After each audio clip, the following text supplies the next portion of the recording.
Bueno, pues muy bien, muchas gracias. Quiero agradecer enormemente la invitación que me hacen para hablar sobre este tema del modelo educativo bilingüe y desde la perspectiva de la diversidad lingüística y cultural. La verdad es que me siento muy honrada de estar compartiendo con ustedes esta charla, porque además yo creo que debí haber agregado en mi semblanza que mis bisabuelos y mis abuelos paternos pues son oaxaqueños, entonces me siento como en familia y de verdad me siento muy agradecida por esta oportunidad. Pues bien, vamos a dar inicio entonces a esta presentación. Y bueno, primero quisiera presentarles el esquema de esta charla. El tema es muy amplio y quisiera abarcar varios puntos que me parecen fundamentales para entender el momento en el que estamos viviendo con respecto a la oferta educativa para la comunidad sorda. Hablamos de un modelo educativo bilingüe, bicultural, intercultural para la comunidad sorda, pero habría que entender que además México es muchos Méxicos, es decir, tenemos una gran diversidad lingüística, somos un país multilingüe y pluricultural, y eso además atañe nuevos retos, sobre todo a los docentes y a las personas que están cercanas a comunidades sordas, en donde además existen lenguas originarias. Entonces, eso complica también la atención a estos grupos.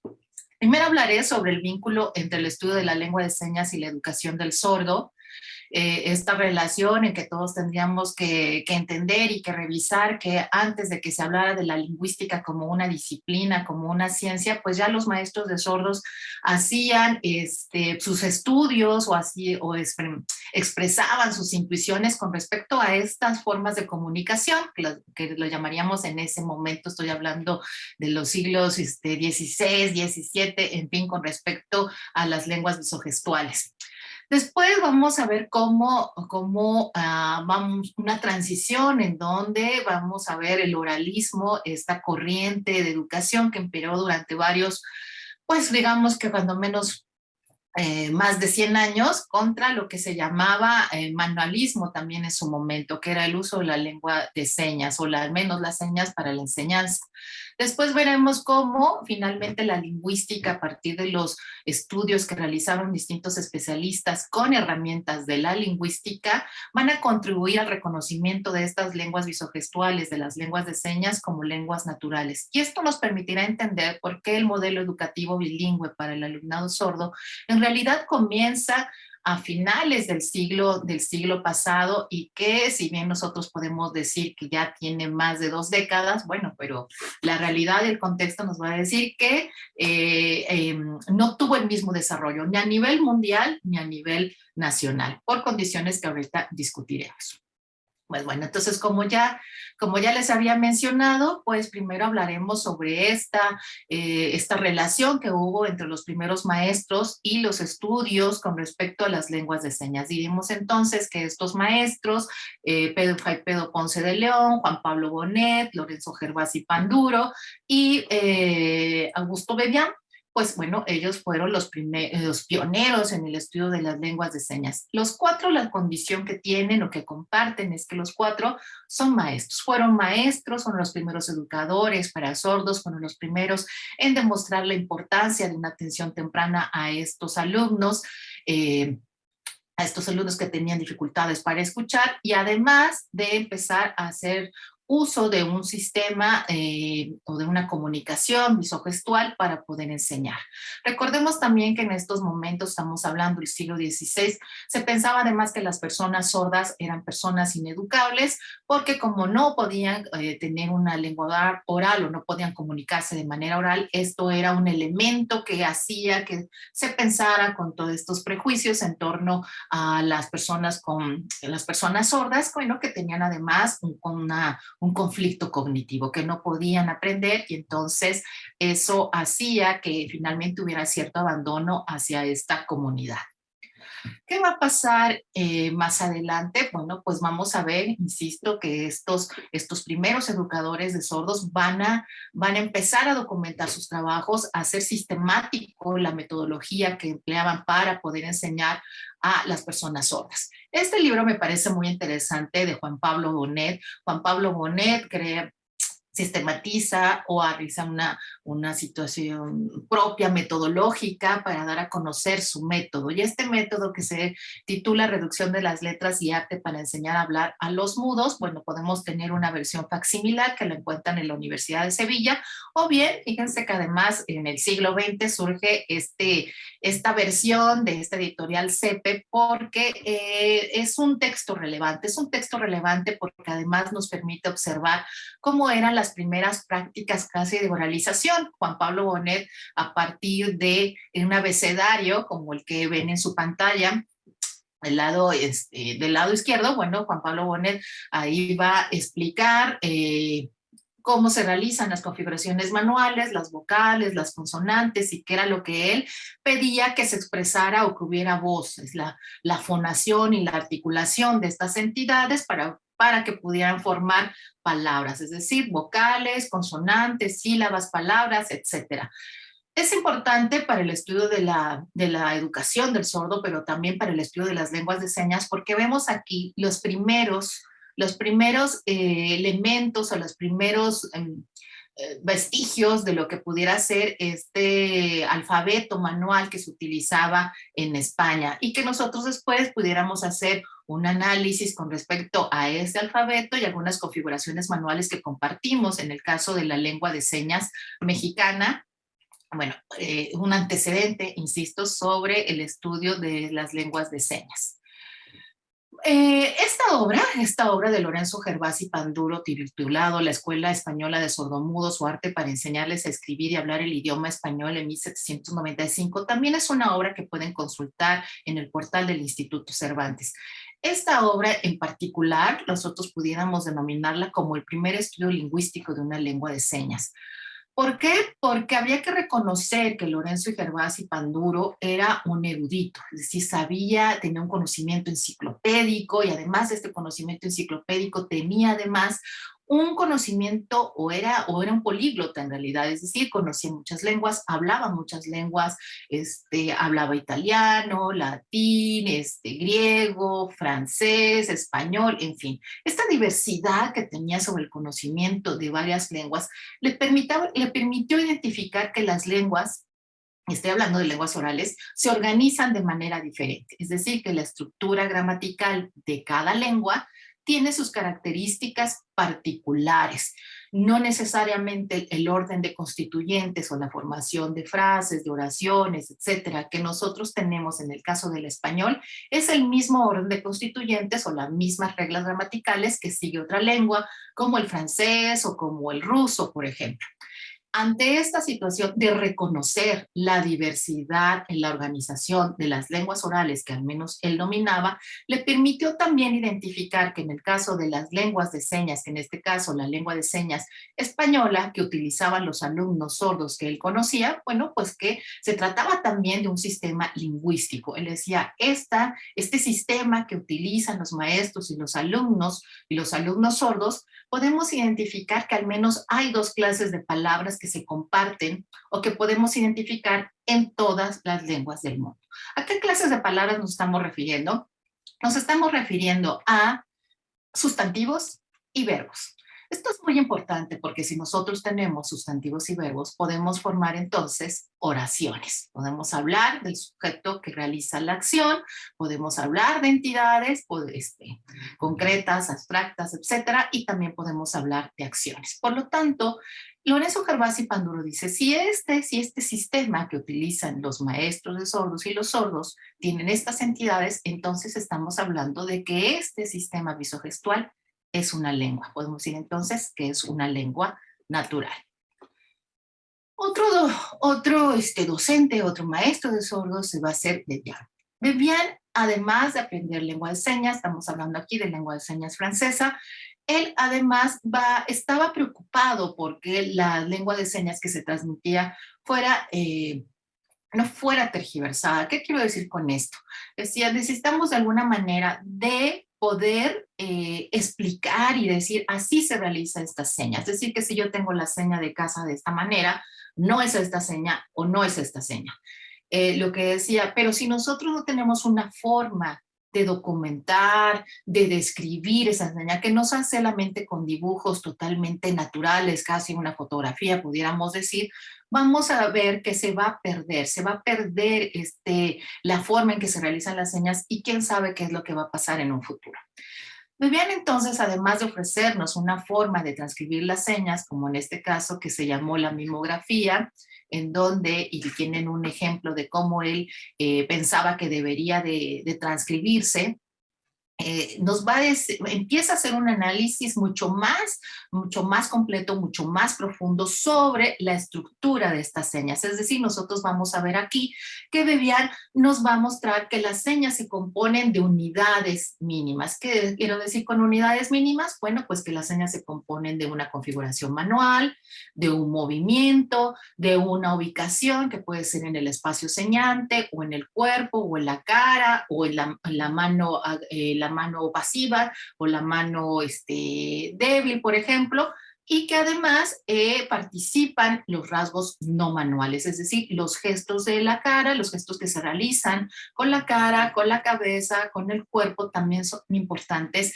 en la realización de las lenguas de señas. Esto es muy importante porque, insisto, ya estamos viendo aquí que estamos hablando de una doble articulación, la doble articulación de la lengua, que es una propiedad de las lenguas naturales, que significa que utilizamos unidades mínimas sin significado que al combinarse forman unidades con significado. Es decir, nosotros hablamos en el caso de las lenguas orales que las unidades sin significado son los fonemas vocálicos y fonemas consonánticos, que en contexto, es decir, en sílabas y en palabras, hacen un cambio de significado.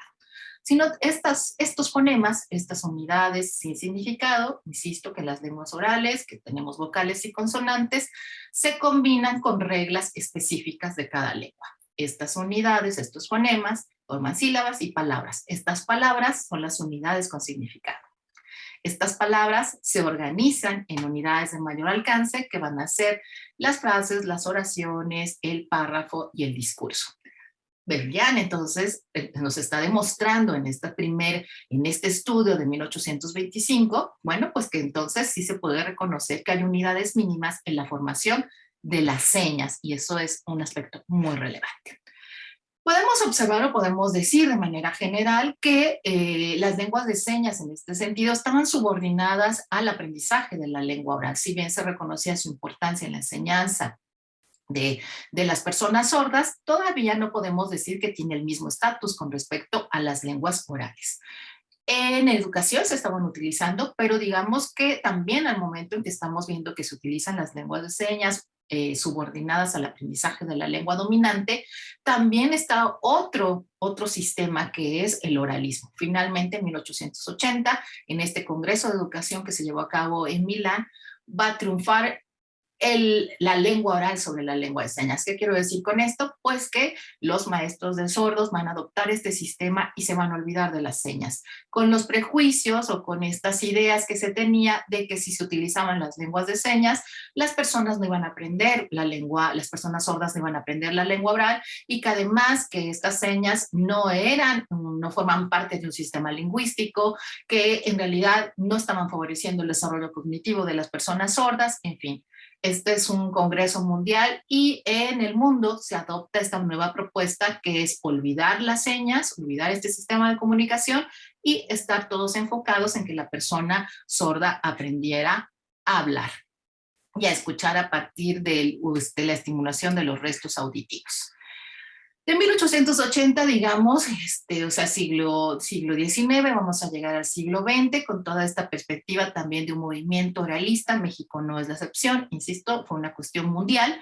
Sin embargo, vamos a ver que las lenguas de señas sobreviven, o sea que hay personas, familias sordas que van a transmitir la lengua de señas a las nuevas generaciones. Entonces, esto nos habla de otra de las propiedades de las lenguas naturales, que es la transmisión de las costumbres, la transmisión de una forma de ver la vida, de una forma de interactuar con el mundo, y que la lengua es finalmente este símbolo que da identidad a estas comunidades.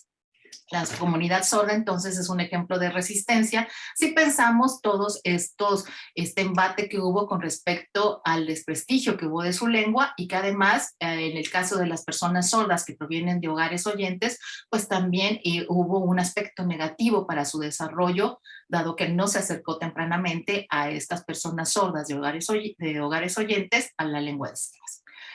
Hoy no discutimos si las lenguas de señas son lenguas naturales, reconocemos, ya se ha demostrado de diversas maneras que las lenguas de señas son verdaderas lenguas, que tienen una gramática, que tienen reglas en su realización, que no solo hablan de cuestiones concretas, sino también de cuestiones abstractas, en que hay poesía, en fin, que las lenguas de señas tienen todas las propiedades que se han reconocido para las lenguas orales y que son tan complejas o quizá más complejas en su organización que las lenguas orales. Las lenguas de señas, entonces, a partir de la lingüística, van a ser a partir o con herramientas de la lingüística, van a ser estudiadas en la década de los 70 del siglo pasado. Que inicia este trabajo, pues es William Stocke con esta gran obra que se llama El Diccionario de Lengua de Señas Americana, con principios de la lingüística, en donde vamos a ver esta doble articulación que ya les mencionaba, cómo se forma una seña a partir de configuración manual, ubicación, dirección, orientación, rasgos no manuales, etc. Estoy hablando de los 70 del siglo pasado, vamos a ver después que hay muchos especialistas de otras disciplinas que se interesan por el estudio de las lenguas de señas, y psicólogos experimentales, antropólogos, sociólogos, etcétera. Sin embargo, todavía ahí hay una discusión importante para definir si realmente las lenguas de señas son lenguas naturales. Incluso se hicieron estudios con con primates, como el que vemos en este caso de Washoe, en donde un par de psicólogos, apellidados Gardner, Allen Gardner y Beatrice Gardner, que muestran que pudieron enseñar a este simpático mono a decir a tener un vocabulario de lengua de señas americana y que además podía haber sintaxis. Esto se puso mucho en discusión. Y fue utilizado también este tipo de estudios malamente, fueron utilizados para denostar a la lengua de señas, diciendo, miren, esa es una lengua tan sencilla que finalmente hasta los monos, hasta los chimpancés pueden utilizarla. Esto va a impactar, por supuesto, en la educación de las personas sordas, porque va a haber todavía esta pugna entre si utilizamos la lengua de señas para enseñar a los estudiantes sordos o no lo utilizamos. En fin, lo que quiero demostrarles es que finalmente el estudio de las lenguas de señas podríamos considerarlo reciente, ¿sí? En la aportación no solo de la lingüística, sino de otros especialistas de otras disciplinas como la psicología. Este estudio en el 2000, este estudio va a ser totalmente criticado y pueden demostrar ahora que efectivamente no ocurrió como se mencionó en ese momento, que el mono había aprendido lengua de señas. Pero bueno, vemos muchos mitos y prejuicios en torno al estudio de las lenguas de señas, esta idea de que se trata solamente de mímica, que no tienen unas reglas, que no tienen reglas gramaticales, que van apareciendo de manera desordenada, incluso se pensaba que las lenguas de señas eran universales, y no, ahora vemos que las lenguas de señas también tienen o son convencionales y son arbitrarias, es decir, que es una comunidad la que define las reglas y las señas con las entidades que forman parte de su lengua. Es decir, se trata de unidades discretas que con reglas se combinan para formar entonces estructuras de mayor alcance.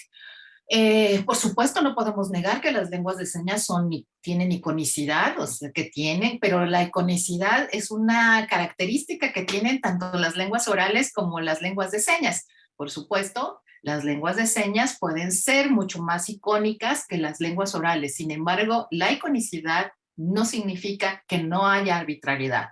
Las lenguas de señas entonces son icónicas y arbitrarias, como también lo son las lenguas orales, que son icónicas y arbitrarias.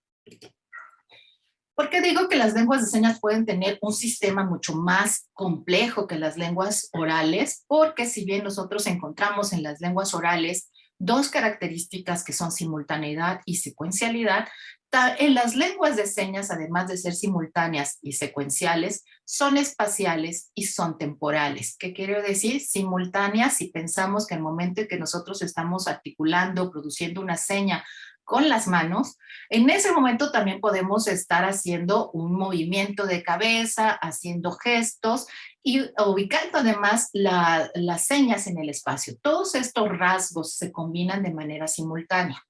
Pero además podemos tener concatenación de señas, es decir, una seña, una palabra seguida de otra seña, etcétera. Como las lenguas orales, que hay una palabra seguida de otra palabra. Pero además vemos que en el caso de las lenguas de señas son espaciales, la optimización del uso del espacio. Es decir, nos encontramos, sabemos que el espacio que está frente al señante, el que está haciendo el discurso en lengua de señas, este espacio es un espacio neutro.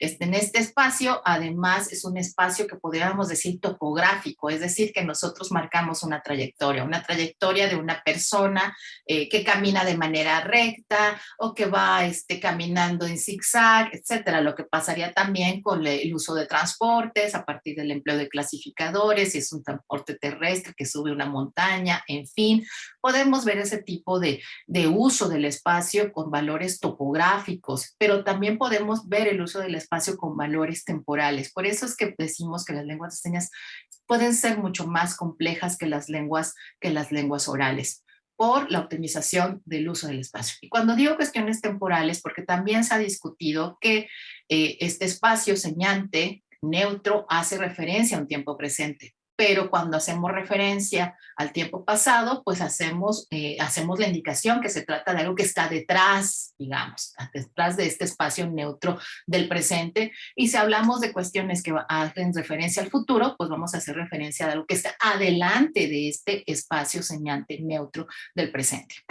Entonces, es muy compleja, la lengua es muy compleja, porque además también podemos decir que con el empleo de clasificadores, aunque los clasificadores es una partícula que se encuentra no solamente en las lenguas de señas, sino también en lenguas orales, sabemos que hay clasificadores en el caso de una lengua indígena, como es el caso del purépecha, que se utiliza para hacer referencia a entidades particulares, o sea, entidades con volúmenes, circulares, cuadradas, en fin. Bueno, pero lo que quiero decir es que además vemos que nosotros podemos con una mano hacer referencia a una entidad y con la otra entidad. Es decir, yo puedo decir que aquí hay un niño o una persona, esta mano tiene ese valor y aquí puedo decir que este es un árbol y es una ubicación. Si yo hago esto y ya con el contexto que les di, yo puedo decir que hay un niño que subió a un árbol. Entonces vemos en ese sentido la complejidad de la lengua y por qué es necesario tener un conocimiento del sistema lingüístico. Bueno, pues entonces tenemos que hay varios, los estudios siguen avanzando, dijimos la década de los 70, 80, 90, y vamos a llegar al siglo XXI, en donde vemos que el estudio de las lenguas de señas van a aportar elementos importantes para reconocer la importancia de esta lengua en el desarrollo temprano de los niños, es decir, acercar a los niños sordos a esta primera lengua para que haya procesos cognitivos como lo sigan los procesos cognitivos o el desarrollo de estos procesos como lo tendrían los niños oyentes. Estas obras me parecen sumamente relevantes porque nos van a dar cuenta justo de cómo desde la lingüística, desde la antropología, desde la psicología, se van a abordar el estudio de las lenguas de señas, se va a abordar la construcción de la identidad sorda y también se va a hacer referencia a los procesos de aprendizaje, a la necesidad de que haya maestros preparados para poder enseñar a los alumnos sordos. Pero también algo que va a ser muy importante es que vamos a acercarnos al estudio de las lenguas de señas para entender la naturaleza del lenguaje. Es decir, ahora vemos cómo los estudios de las lenguas de señas nos permiten entender por qué los hombres, o tratar de explicarnos un poco más, por qué los hombres tenemos esta posibilidad de comunicarnos, no solamente a partir del aparato fonador y de una recepción a partir de la audición, sino que podemos comunicarnos a partir del uso de los articuladores activos y de la transmisión entonces o de la recepción vía la vía visual.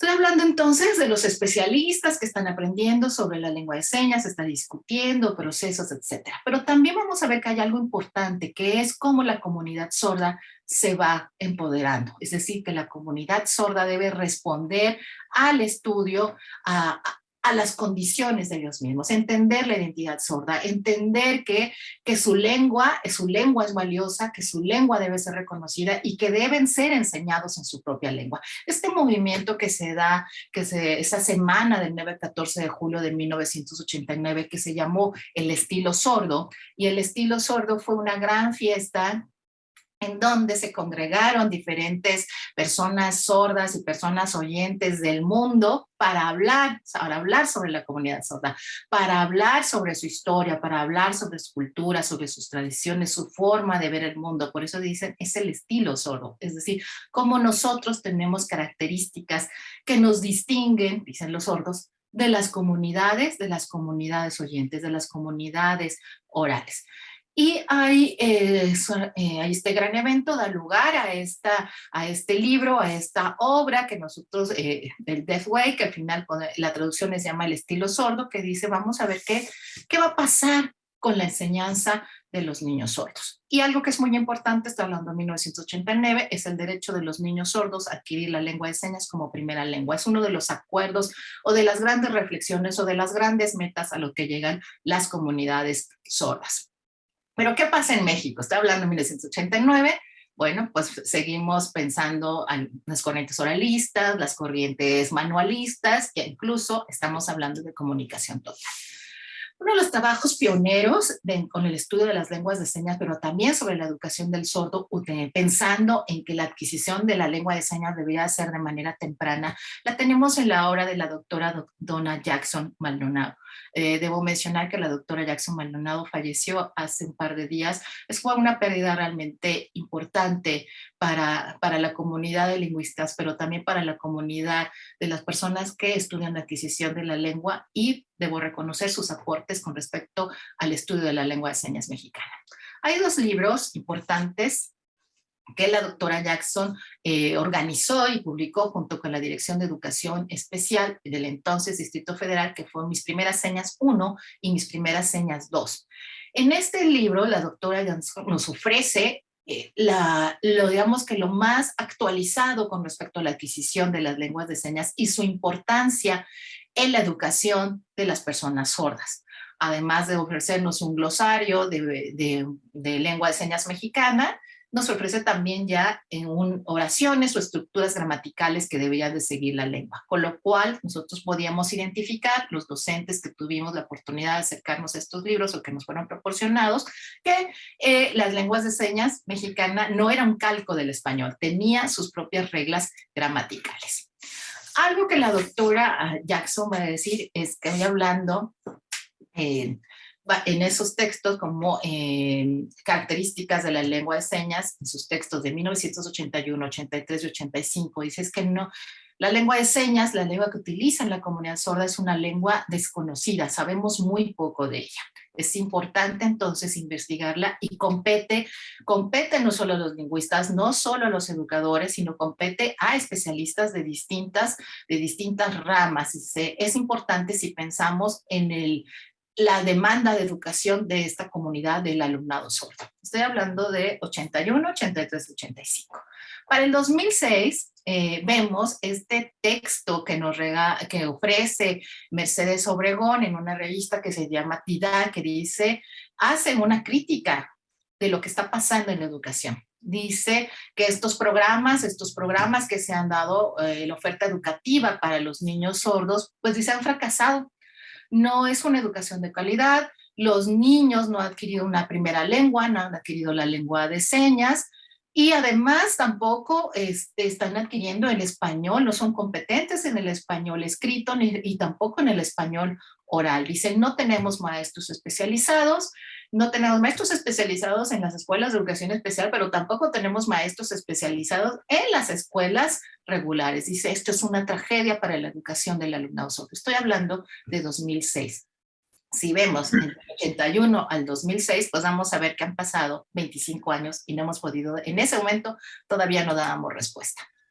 No conocíamos la lengua de señas, pero se sigue estudiando. Esta es mi tesis doctoral, que se titula Gramática de la lengua de señas mexicana. Si alguien está interesado en revisarla, pueden descargarla de internet perfectamente. Y esta tesis tenía con esta idea de entender la estructura gramatical de la lengua de señas para que pudiéramos tener una visión general, pero además para que pudiéramos generar exámenes, cómo evaluamos ahora la competencia de los niños sordos en este proceso de adquisición de la lengua. Tener una gramática nos permite entonces conocer la lengua y entonces esta es una contribución a eso y a seguir explorando qué ocurre con esta lengua.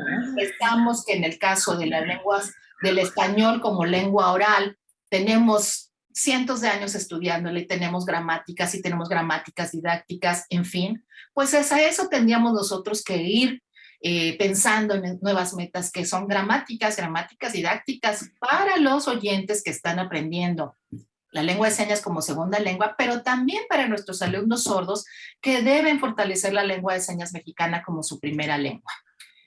Entonces vemos que el modelo educativo bilingüe ha pasado por, bueno, llegar a un modelo educativo bilingüe pasó por una historia larga de educación especial, con estas corrientes, oralistas, manualistas, comunicación total, etcétera. Luego una integración escolar y finalmente una educación inclusiva. Y en esta educación inclusiva que además tiene nuevos retos, es decir, niños sordos que están en una escuela con niños oyentes y bueno, ¿qué hacemos para que se fortalezca la lengua de señas de estos niños? Pero además, ¿cómo hacemos que la comunidad educativa también asuma su compromiso? Es decir, siempre pensamos, es que estos niños son de educación especial. No, los niños, todos los estudiantes son de todos y todos tendríamos que estar marchando hacia el desarrollo de una educación de calidad.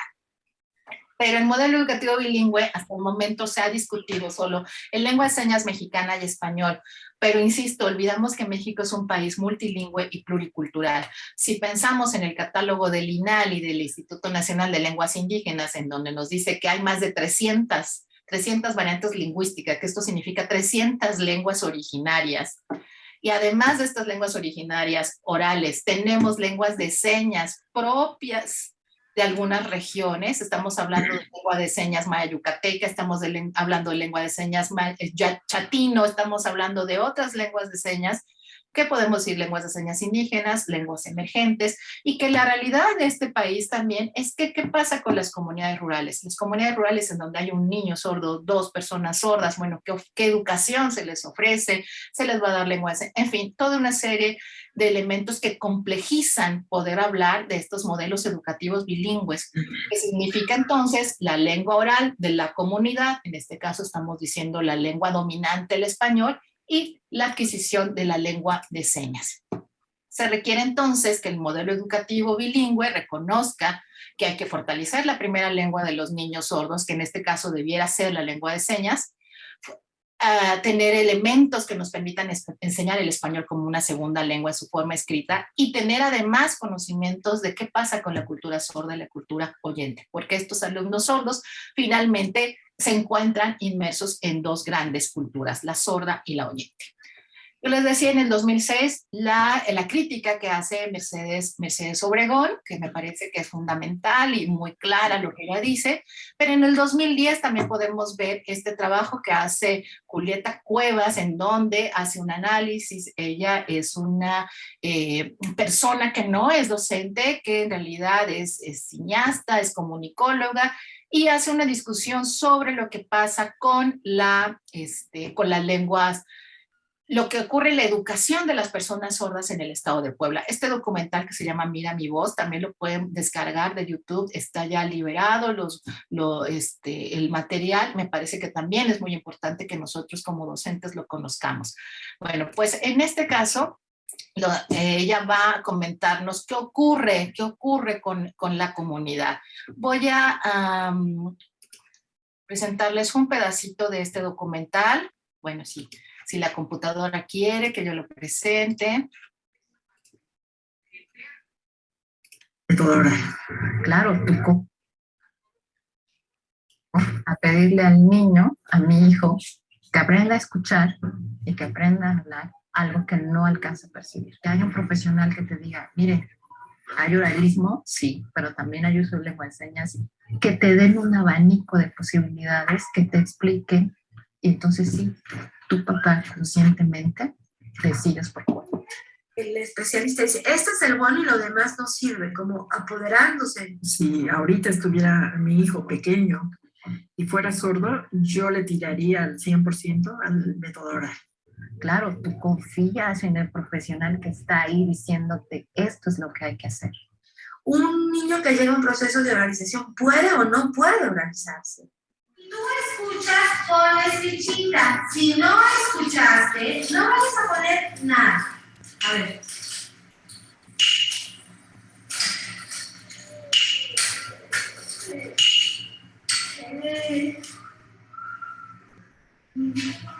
¿Escuchaste?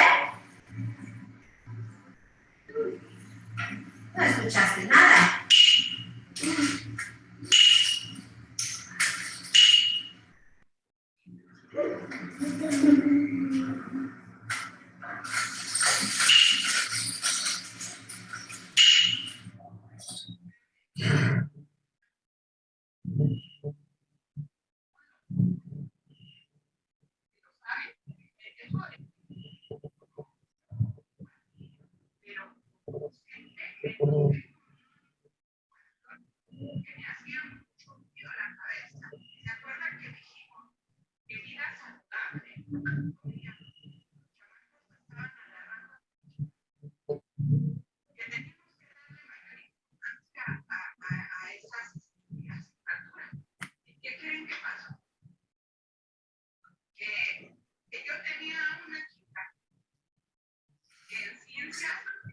Mira, no se escuchaba nada. Y tú ponías y ponías.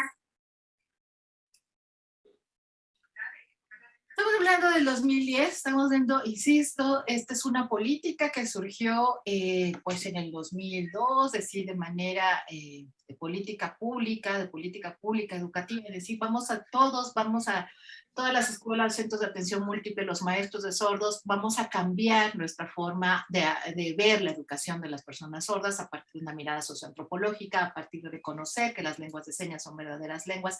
Sin embargo, es una cuestión que ha tomado mucho tiempo, que requiere de reflexión, que requiere de pensar cómo miramos al sordo, qué pensamos que es el lenguaje, qué es la lengua, etcétera, porque cada escuela tiene su propia historia, cada escuela también tiene su propia ideología, los maestros, hemos construido representaciones sociales de la educación del sordo, de la lengua de señas, en fin, que van a permear la enseñanza que nosotros estamos brindando.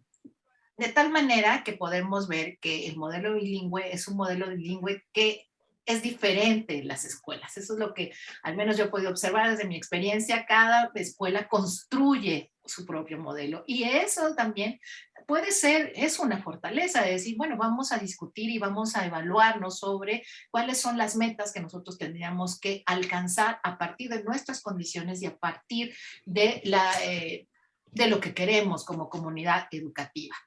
Se ha discutido mucho que a los niños sordos no se les ha garantizado su derecho a la adquisición de una primera lengua, que en este caso es la lengua de señas, y que esto ha impactado negativamente en su desarrollo. En este artículo de 2014, en donde dice cómo pues, se puede garantizar la adquisición de una lengua de señas, en el caso, dice cuál es la contribución de los lingüistas para que logremos esto. Porque cada día sabemos más sobre la lengua de señas, pero el mensaje no llega a quien tiene que llegar. Entonces, las grandes preguntas son, cómo, en esta perspectiva educativa, cómo aseguramos el acceso y la participación y el aprendizaje de nuestros alumnos, cómo logramos que a partir de reconocer estas diferencias, esto sea, que la diversidad de nuestros estudiantes sea en realidad una fortaleza y no un problema. En el 2009, esta revista latinoamericana de educación inclusiva dedica todo su texto, todo el ejemplar es un monográfico con respecto a la educación de las personas sordas y del modelo bilingüe, pero además pensando en el español como lengua escrita, porque sin duda el modelo educativo bilingüe, el gran reto es enseñar también la lengua escrita. Estamos hablando del respeto a la lengua de señas, pero también estamos hablando del respeto a la lengua oral, y en este caso el gran problema que es la educativa, es decir, cómo enseña la lengua dominante, la lengua de la escuela, que es el español escrito. En 2014, entonces, hay todo un gran momento en donde se va a discutir qué pasa con la educación bilingüe para el sordo. Se habla entonces de que habría que discutirla críticamente, saber si ya tenemos por lo menos más de una década, ya salió una generación de primeros niños sordos que aprendieron desde esta perspectiva del modelo bilingüe. Bueno, ¿cuáles fueron sus alcances? ¿Dominaron la lengua de señas?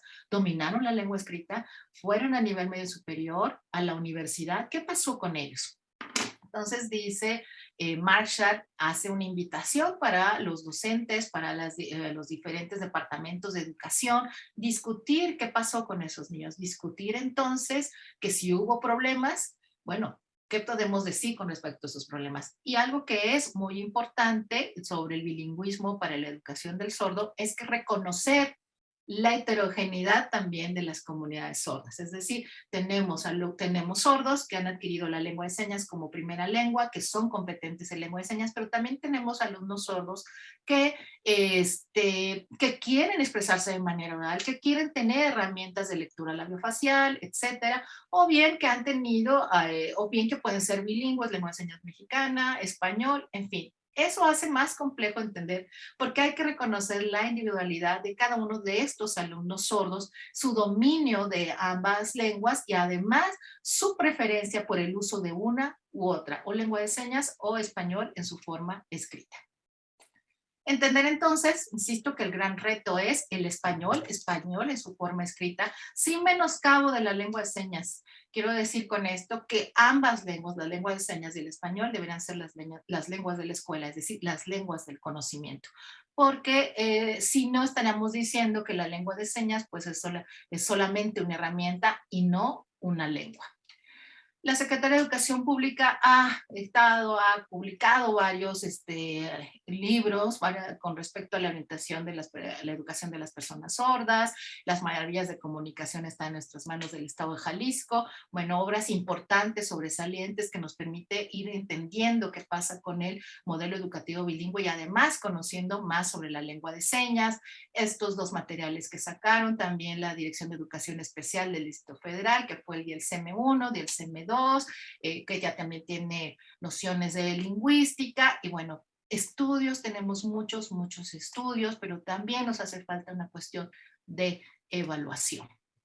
Este último texto, esta de Education, bueno, pues hay un capítulo que hace Mercedes Obregón y Maribel Valero, me parecen figuras relevantes en la educación bilingüe de las personas sordas en México, y hablan sobre estas prácticas, cuáles son los retos que tenemos dentro del modelo educativo bilingüe para las personas sordas. Y uno de los grandes retos es que los maestros oyentes tendríamos que saber lengua de señas mexicana. Y que además deberíamos entender la importancia de la comunidad sorda, de maestros sordos como modelos lingüísticos, pero también hay que preparar a nuestros maestros, a nuestros compañeros sordos como maestros, para que puedan realmente ser modelos lingüísticos. Es decir, que haya una estimulación adecuada y que además estos maestros sordos, si nosotros los oyentes vamos a ser bilingües, lengua de señas mexicana, español, nuestros compañeros sordos también tendrían que ser bilingües, lengua de señas mexicana, español. Muchos retos a los cuales nos enfrentamos.